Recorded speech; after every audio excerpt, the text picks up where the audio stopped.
If you own a moving or junk removal business and need to book more jobs this week, be sure to watch this video. I'm going to give you the exact tactics that we used in my six-figure moving and junk removal business to stay booked up practically all year round and book jobs quickly. If you're new to the channel, my name is Donovan, and for 7 years, I ran a moving and junk removal company. When I first got started, I would struggle to stay busy and keep our schedules full, and basically every slow season would have to go and get a job just to make ends meet. After I started implementing these marketing strategies that I'm going to go over in this video, I was able to have a consistent amount of work and start scaling my business to have 2 to 3 teams all year round. Now, before I give you those strategies, I want to give you all some insights into the mistakes that we made that stunted our growth and made this process take a lot longer than it actually should have. The first mistake we made early on was not diversifying our marketing. So we would rely on just one marketing channel for all of our customers. And at that time, it was Facebook Marketplace. And Facebook Marketplace worked really well for us in the beginning.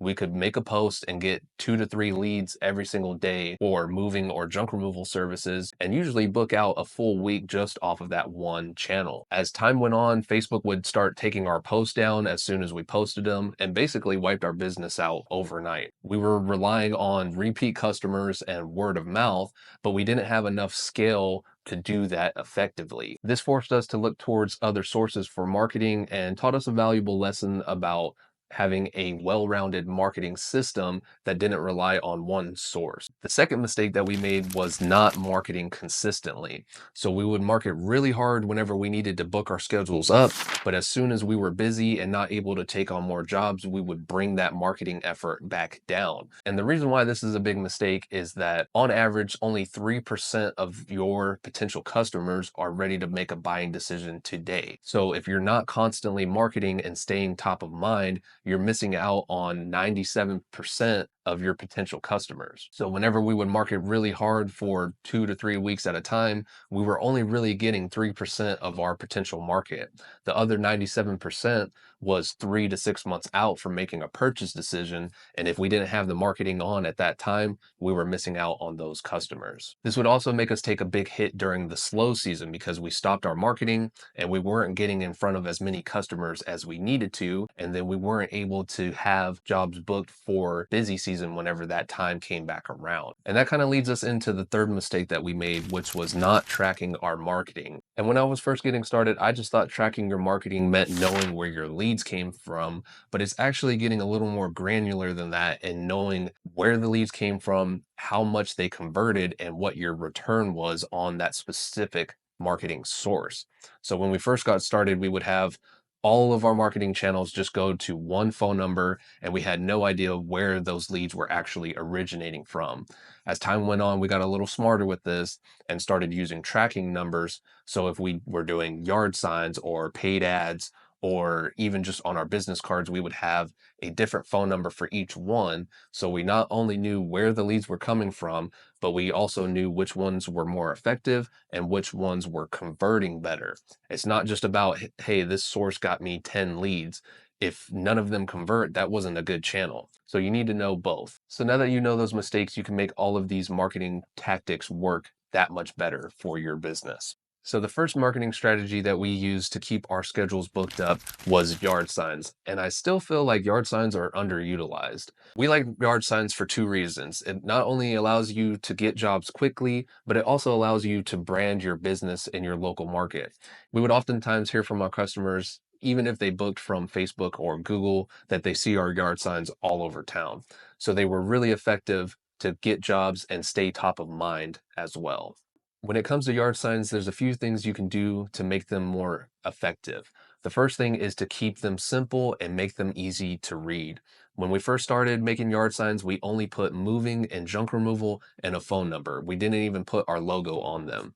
And part of that was because we were scared to get in trouble for putting them out. But as time went on, we never really got any calls or were told to take any of them down. So we went really hard with yard signs. The next way to make them more effective is to put them in the right places. And this might seem obvious, but of course you want to put them in high traffic areas, but also put them where your ideal customers are. This could be at the entrances of an apartment complex or a specific neighborhood. This could be nearby a furniture store or a thrift store, or even near real estate firms or storage facilities. Anywhere that your ideal clients will be, you want to have those yard signs. One tip is also putting them near certain coffee spots because someone might be in line for a long time and be able to really take a good look at your yard sign. The next tip is that you need to put out a lot of them. If you think you're only going to put out 10 yard signs and get a full month's worth of work off of them, you are sorely mistaken. You have to put out hundreds of yard signs at a time for them to really start being effective.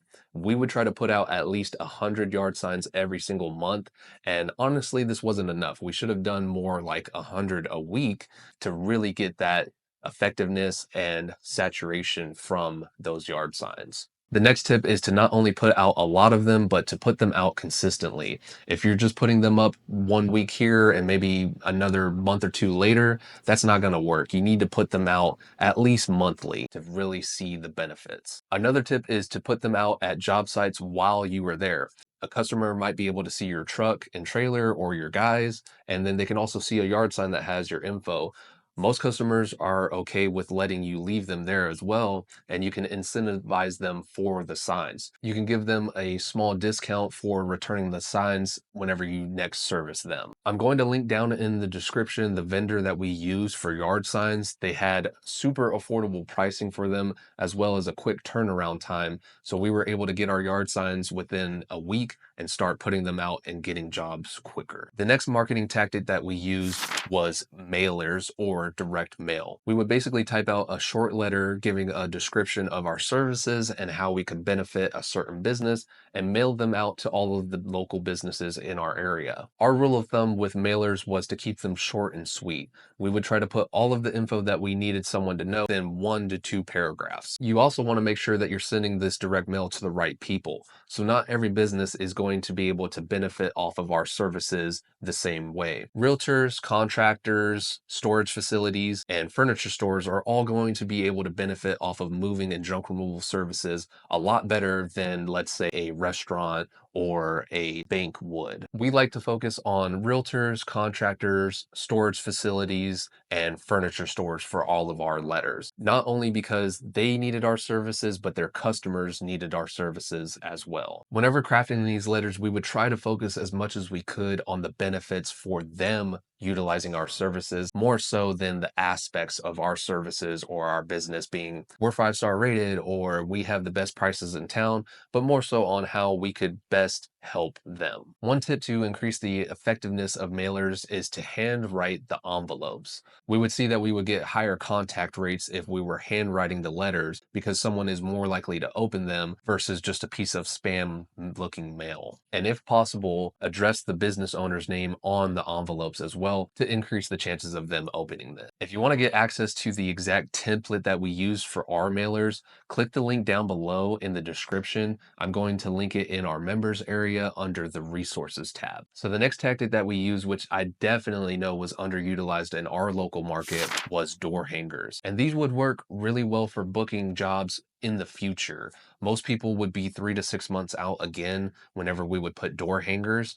And this worked really well for us to get in front of them and be top of mind later on down the road. Now, that's not to say that we wouldn't book jobs the same week or the same month off of doing door hangers, but we noticed that they were most effective for a long-term prospect. So again, with door hangers, we would try to put them where our customers needed us the most. And we found apartment complexes to be most effective. And the psychology there is that someone is going to move out of an apartment more frequently than they will out of a home. And they will also have more junk to dispose of that is oftentimes more difficult at an apartment.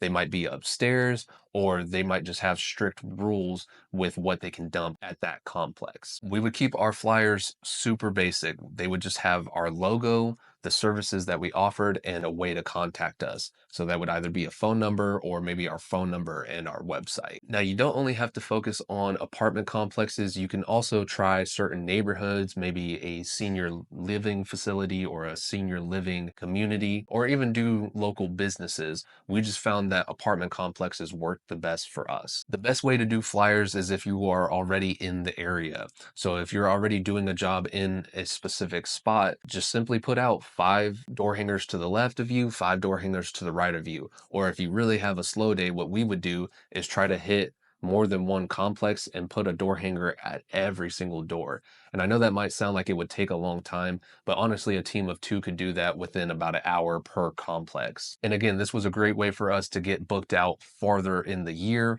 and keep our schedules full by having jobs already placed and then being able to fill the schedules as we went. If you want access to the templates that we use for our door hangers, that's also going to be in the members area down below. The next thing that we would do to start getting more jobs was to go door to door. And this honestly was my least favorite tactic, but it was effective. With door to door, we would be trying to target businesses that needed our services or had customers that needed our services. And again, the psychology here is to not only target a business that could use our services, but to target a business who has customers that could utilize our service as well. When going door to door, we would keep it super simple. We would just bring by business cards or flyers and maybe even bring by some donuts or snacks as sort of a peace offering for us talking to them about our business. With door to door, it's more important to focus on building a relationship than trying to get jobs that day or that month. It might take 2 to 3 months for you to really start getting some traction with door to door,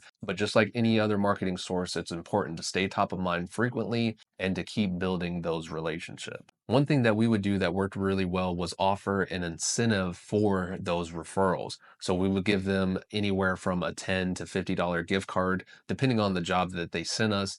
And that was a great way to not only incentivize them to send jobs our way over a competitor, but also to stay top of mind and nurture that relationship. They'll like you a lot more if you're going in to hand them a $50 gift card after sending them a job versus you just going in to bug them and give them more business cards. Again, with door to door, it's important to nurture those relationships and focus on the long term. The next thing that we would do is warm outreach. And this could be to any of our leads that we had that we needed to follow up with, or it could be to our previous customers. The way that we would craft this is as if we were asking for a referral, but also just to remind the customer of our existence.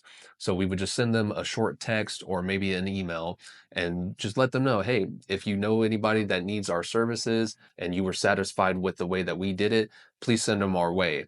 This is also a good way to remind them of our existence and to maybe book a job that they've been putting off for a while. And now that we've reached out to them, they remembered and said, hey, let's just get it knocked out. You could also use warm outreach to engage your referral partners and just thank them for all of the business that they've given you. And you can do this by simply sending them a thank you text or email. That way you can stay top of mind whenever they go to refer somebody. With warm outreach, you can also offer certain promotions or discounts to your previous customers through a text or email blast to start booking up your schedule with repeat jobs. The next tactic that we used was cold outreach. And again, this is one of those that wasn't my absolute favorite. We would try to focus on cold email and cold text just because I didn't like cold calling as much, but all three of those can work really well. Again, with cold outreach, just like these other tactics, you need to be focusing on the right businesses. The ones that I would focus on primarily for cold outreach was real estate firms. And there was kind of more than one reason for this. Of course, a realtor is going to have customers that need to be moved or have junk removed from their homes, either before or after listing a house. But the reason that we would focus on real estate firms is because more than one realtor worked at that firm. So you could get in front of 10 to 15 realtors all in one go just by reaching out to those local brokerages. With cold outreach, you also want to focus on the benefits to that business or to those agents. People are always more focused on what's in it for me. This is why we would always offer incentives for referrals and be sure to stay consistent with them. That way we could keep those referrals coming in long term. With cold outreach, whether you're texting, emailing, or cold calling, you still want to keep your messaging short. We would try to keep it to 1 to 2 paragraphs and focus on the incentives that we offered for referrals and how we can best serve their customers. If you want the template that we use for cold email and cold text, we also have that linked in that members area down below. The next marketing strategy that we used was Facebook groups. And remember, I said Facebook Marketplace wasn't as effective as it used to be. Facebook groups also took a similar hit for us. Although they weren't as effective as they used to be, we still posted in Facebook groups to brand our business and to just stay top of mind in our community. You'd be surprised how many people are in those groups and they might not interact with your posts, but they do see them, and it allows you to make more touch points with your customers for free. With Facebook groups, you also want to try and target your ideal customers. There's groups for practically everything. There's tons of groups for everything in your local area. There's groups for business owners, moms, realtors, contractors. There's basically a Facebook group for everything. And this can allow you to be in front of your ideal customers whenever you're making these posts and not just posting to a random audience. Just like all of these other marketing sources, we want to focus on value. And I know you might be thinking, how can I provide value to a Facebook group? But just try to think of all of the questions that a potential customer might have about moving, junk removal, dumpsters, or light demolition that you could answer in those Facebook groups. And they might not be asking them right away, but you can still post that helpful content that someone will see and start getting you traction over time. By doing this, you can look like an expert in your industry. That way, whenever somebody thinks of a mover or a junk removal company, they're going to be thinking of you and not your competition. What I like to do with Facebook groups is create an introductory post. And this is basically a post introducing yourself as you would to a neighbor or a potential referral partner. You can keep it short and simple and basically just have a photo of you and your family, why you got into the business, and what you like about the service that you provide and the area that you live in. But now, of course, this post might not get you 20 jobs, but it helps to build your brand and awareness in your community. People do business with someone that they know, like, and trust. So the more that you can do this and build that trust with people in these Facebook groups, the more results you will see over time. Another thing you can do with Facebook groups is ask your customers to tag you whenever they see someone asking for a mover or someone who removes junk. Oftentimes, these posts are very competitive. You'll see 20 plus people getting tagged and people racing to the bottom for pricing. So it's not always going to be the best source of leads for you, but somebody referring you oftentimes goes a lot farther than you just posting and commenting yourself. The next strategy that we used that honestly worked a little better than we were expecting was Nextdoor. Nextdoor is an app for neighborhoods and communities, and it has a very tight-knit feel to it.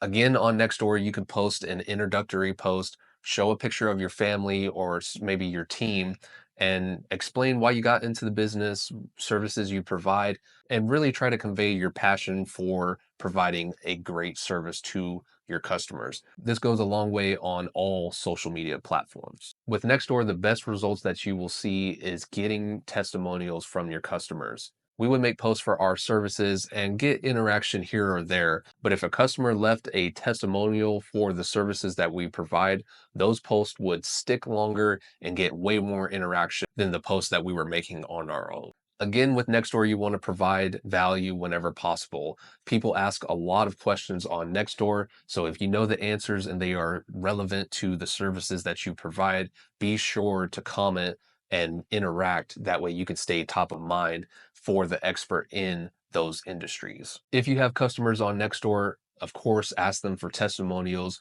or tag you in posts whenever someone is asking for the services that you provide. You want to treat Nextdoor like any other social media platform. You want to be consistent with it and you want to be posting frequently as well as trying to interact with your customers as much as possible. So the last marketing strategy that we used and the one that really took us from struggling every slow season to having a consistent six-figure moving and junk removal business was using digital marketing and pairing that with our traditional marketing system. By having a marketing system that was well-rounded and covered all fronts, we were able to market to all of our customers and create multiple touch points.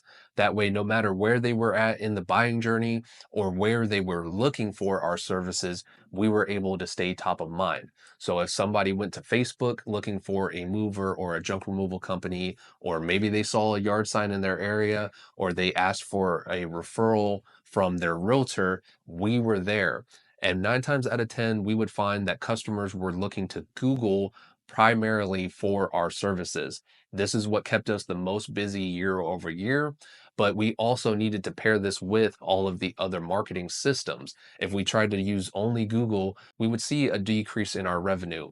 Whenever we would pair that with our traditional marketing sources and stay consistent with both, that's whenever we got the best effectiveness for our marketing and the best ROI on those efforts. The most important thing whenever doing either organic SEO with Google or paid ads is to track your conversions. Just like before, you need to make sure that you're tracking your marketing to know what is working and converting the best, especially when you are putting money behind it. You can burn a lot of money if you don't know what you're doing when it comes to paid ads on Google or Facebook, and not tracking your conversions is one of the biggest mistakes that you can make. By utilizing Google organic and paid ads, we were able to consistently build our brand, but also get direct customers from these sources. And the reason that Google organic and paid ads work so well for our business is because it allowed us to target that 3% of customers that was ready to book with us today. That's how we were able to book jobs quickly and consistently. But by pairing this with all of our other marketing strategies and creating a brand in our area, we were not only able to scale up, but to get better returns on all of our marketing and better conversion rates just because we had that brand awareness and trust built up in our area. If you liked this video and found it helpful, be sure to comment down below. Let us know some of the marketing strategies that you are using in your business. If you want to book a free strategy call with me to discuss your business and how you can use these marketing systems to stay more booked up, be sure to click the link down below and schedule a time with me. Thanks again for watching. I hope to hear from you soon.